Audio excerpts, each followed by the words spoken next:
Hello and welcome to our third and final video on integrating telerehabilitation into practice. In this video we will go over some of the clinical considerations necessary to deliver care and also some tips for success. While it is tempting at this time to push ahead with services, policy can be thought of as a map that guides our practice. It is wise to take a step back and review the available documentation related to this area of practice. By taking the time to review relevant documentation, you will likely avoid making costly mistakes and save time in the long run. Additionally, implementing the appropriate policy and guideline recommendations will also ensure the provision of high-quality services. Policy helps to inform decision-making, safety, compliance with professional organizations, assessment and treatment implementation, along with confidence in using telerehabilitation. And lastly, it helps to promote positive outcomes in telerehab, which we all desire for the clients that we work with. While it is beyond the scope of this presentation to review all of the documents listed on this slide, links have been provided to these resources. Topics covered in these resources include information on informed consent, privacy and confidentiality, supervision of services, with some documents containing information about payer and reimbursement guidelines. If your governing body does not have a specific policy or guideline document related to telepractice, I would encourage you to contact your college or association. In some cases, governing bodies take their direction from national or in some cases international policy documents. It is imperative to operate within the regulations of your respective governing bodies. Principles of confidentiality and privacy are essential considerations that are imperative throughout every stage in and around the entire telerehab practice process. Next, we will go over some specific considerations relevant to each of the listed areas in telerehab practice. I also wanted to highlight this resource and act from the Office of the Privacy Commissioner of Canada. The Personal Information Protection and Electronic Documents Act provides guidance and recommendations in regards to maintaining confidentiality and privacy. Please note that when delivering care using telepractice, standards must adhere to established college and association requirements related to all areas of practice. First, we will look at informed consent in telepractice. There are some additional considerations for obtaining consent when delivering telepractice. Similar to in-person encounters, the therapist must identify the client along with any other individuals present within the room. For example, this might be done by having the client state their name and date of birth as the clinician verifies the information from the patient record. Over video conferencing, you could also have the client show photo ID. The clinician must receive consent from the client, allowing the presence of all individuals present during the session. Additionally, consent should be obtained for videotaping, recording, or storing information and data from the telerehab session, for the transmission of information via telerehab technologies, and for the participation of other healthcare providers or the patient's family in the provision of care if necessary. Also, within the consent process, the benefits and limitations of providing telepractice services should be discussed. Examples of these might include the inability to perform a hands-on assessment or treatment by the therapist, or other differences between in-person and telehealth services. Specific differences between in-house care and telehealth must be discussed, and available treatment options including options to receive in-person care should also be discussed if applicable. Additionally, unique risks and benefits of telepractice should be discussed with the client. Because clinical services are based on the unique needs of each individual client, telepractice may not be appropriate in all circumstances or for all clients. Appropriateness for receiving telerehab services should be determined prior to initiating services. Consideration of a client's physical and sensory abilities, cognitive behavioral characteristics, communication abilities, and support resources can assist in identifying a client's ability to benefit from telepractice. It should be noted that determining client appropriateness for telepractice is not simply based on diagnosis or impairment. The clinician should consider multiple factors when determining appropriateness. The clinician should then evaluate these factors and plan for solutions to foreseeable problems as able. Next, we will discuss some unique safety issues related to telepractice. Some examples of potential safety issues include the failure of the communications technology during treatment or assessment, patient medical emergencies, for example falls, injuries, heart attack or stroke, or other emergencies, for example fire.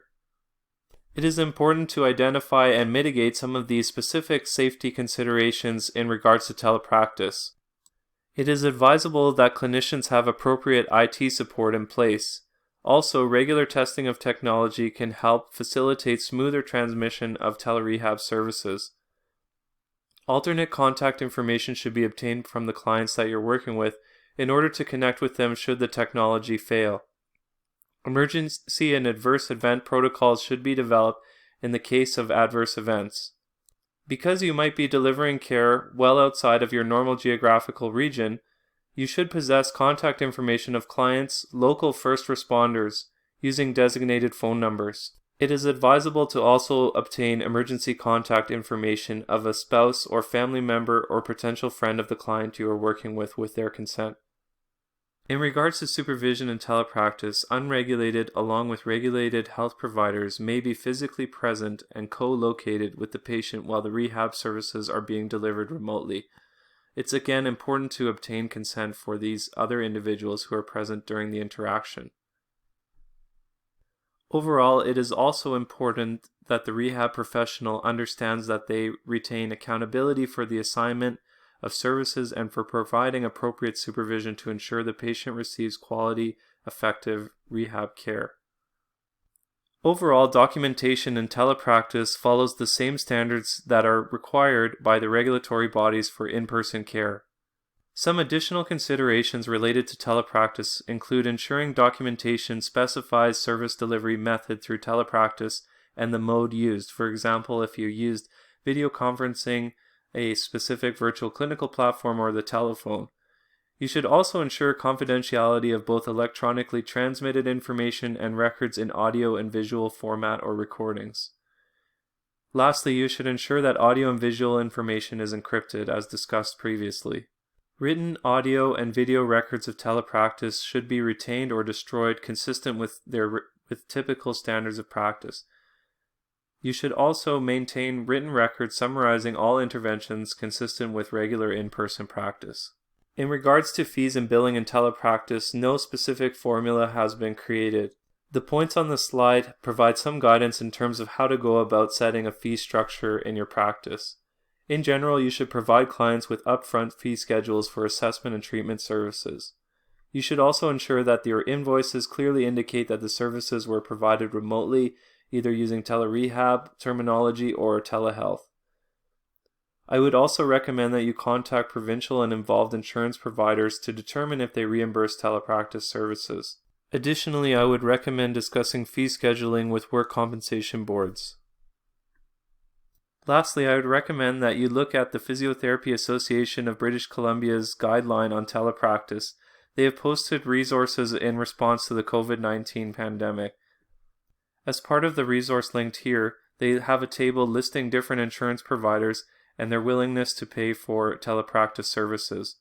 It is highly possible that insurance providers previously unwilling to pay for telepractice services have updated their policies in response to our current situation. In general, I would recommend that you contact insurance providers directly if there are any uncertainties regarding reimbursement for telepractice services. At this point, you might be wondering what type of clinical platform or video conferencing platform you should decide to use to offer your services. The answer to this question depends on what type of tools you plan on using in your telerehab sessions. In general, clinical platforms offer more versatility and tools to measure different aspects of care and rehabilitation practice. Programs such as NeoRehab or PhysiTrack are specifically developed for rehabilitation professionals. If you only plan on communicating with your clients through video conferencing, you might not require some of the features available in clinical platforms. In these cases, it is strongly advisable that you use a business class type of video conferencing platform such as Zoom or any subscription paid platform.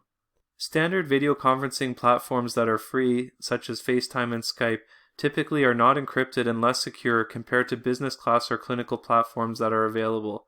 It is advisable to avoid the use of free platforms when delivering care. Within the course that we offer to our Rehab Med students, we use the NeoRehab platform. It's important to note that I'm not specifically endorsing this platform over others. It's simply the platform that we've chosen to use with our students. Again, I wanted to make clear that the platform that you choose will really depend on your needs and the services that you wish to provide. Next, I just wanted to show some screenshots from the NeoRehab software and what it looks like inside a virtual clinical platform. This is an example of measuring shoulder range of motion with a goniometer, where the clinician is able to move the goniometer as the patient moves their arm and obtain an angle in real time. The platform also offers the ability to measure linear distance. In this case, I'm measuring the forward reaching distance during the Berg balance scale. NeoRehab also has an interactive whiteboard in which you can display PDFs or other images or media with the client on one end and the practitioner at the other end. The client and practitioner can both draw and interact on the whiteboard and share important information. Another tool available in this platform is a speech analysis tool that allows you to measure volume and voice frequency. Lastly, I just wanted to go over some general tips for success to help you in your telerehab practice. So remember to continue to comply with your standard provincial regulatory body policies and their requirements. Remember that telerehabilitation is not a specific discipline, but rather an extension or alternate way of delivering rehab services. Make sure to review provincial policy and guideline documents where available, and also make sure to review relevant privacy and confidentiality legislation applicable to your province. It's also important to confirm who is in the room on both the client and clinician's end of the call. Make sure that you complete trial connections prior to the actual telerehab sessions to ensure a smoother transition into your telerehab practice. I would also strongly recommend practicing using the tools available in the virtual clinical platform that you're using if it's applicable. You might want to practice with a friend or family member, walking them through an assessment or treatment session prior to making the connection with a real patient. Another tip would be to prepare a patient information form for telerehab service delivery, informing them of some of the benefits and risks of telerehab practice. You might also want to provide them with the rationale and benefits and some of the evidence involved in telerehab practice so that they know that they're receiving an evidence-based service. Ensure to consider client appropriateness and make sure that the client has the necessary technology to participate prior to your scheduled session. In many cases, people can participate in a telerehab session given if they have standard home internet and a personal computer with a web camera and microphone. Ensure to have adequate IT support available, and also ensure adequate lighting and visibility for both you and the client. I'd also recommend that you have a clean space behind you in your background when delivering your telerehab session. Also remember that you can still use models and demonstrate things on the screen to your client, so you might want to have enough space behind you that you can stand up and demonstrate a movement if needed. But make sure that you ensure a sense of professionalism in the environment that you're delivering your care from. I'd also recommend that you post a sign indicating that a clinical telerehab session is taking place to avoid somebody walking in on the session while you are giving care. And remember to record and store the minimum amount of client data necessary to provide care to avoid confidentiality and privacy issues. We as rehab professionals are extremely safety conscious, and I strongly recommend that you look back to the information on the slide regarding ways to mitigate potential safety issues in telepractice. And lastly, have fun with this. Remember, this is an opportunity to learn a new skill for both you and your clients, and will change how we deliver rehab services in the future. Remember that there are many possibilities in the beginner's mind, and wishing you success in your telepractice delivery. Lastly, we are very excited to offer a new professional development course in telerehab for clinicians. If you are interested in learning more about telerehab, please visit the link on this slide.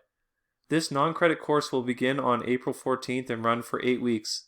The course is fully online and can be completed at your own pace. The course is being offered at a discounted rate of $75 plus a $25 registration fee. A subscription to eHab will be included as part of your registration in the course, offering you an opportunity to get first-hand experience using a virtual clinical platform. We look forward to meeting you in the course. Lastly, I wanted to thank everyone for joining us on this 3-part series in telerehab. I hope that you found the information useful and helpful in getting you up and started with your telerehab practice. Make sure you stay well, and I wish you success in providing innovative, exceptional care to your clients. Thank you, everyone.